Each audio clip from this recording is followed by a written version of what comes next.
Guys মেজবানিতে খাওয়া দাওয়া করে ভরপুর গরুর মাংসটা খাওয়ার পরে এখন দেখতে পাচ্ছেন তো এত গরম রে ভাই, মানে বলার মতো না। আমার আশেপাশে দেখেন তাদের অবস্থা, ওই যে এক একজনের অবস্থা। কি অবস্থা?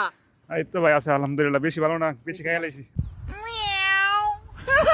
অবস্থা? আমার অবস্থা ভালো, তোমার অবস্থা কি? তোমার আরে, ফিলিংস কেমন? তুমি তো বাইলে আমার যে টুপটা পরাইলা।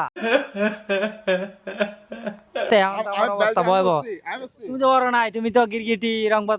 আল্লাহ, কি অবস্থা? গরম নেই? এই তো আলহামদুলিল্লাহ, গরম তো গরমই আছে। ও কি অবস্থা? কই জনি কো? ওই আলী বাবা গরম করে কেপালে কইস। হচ্ছে ঠান্ডা ঠান্ডা। কি জানি ওর নাম, জানি কি, টুকাই শাওনের ভাই জনি। বস বস টুকাই সামনে বস। দেখে চশমাটা দিলে কিন্তু সেই লাগবে, আমি দেখাচ্ছি। ওই যে ওহো ওই যে টুকাই শাওনের ভাই জনি ভাই। হ্যাঁ, তো এখানে আমার ভাই বাদার অনেক আছে, তো আর কিছু বলার নাই। গরমে বিচি সিদ্ধ হয়ে যাচ্ছে।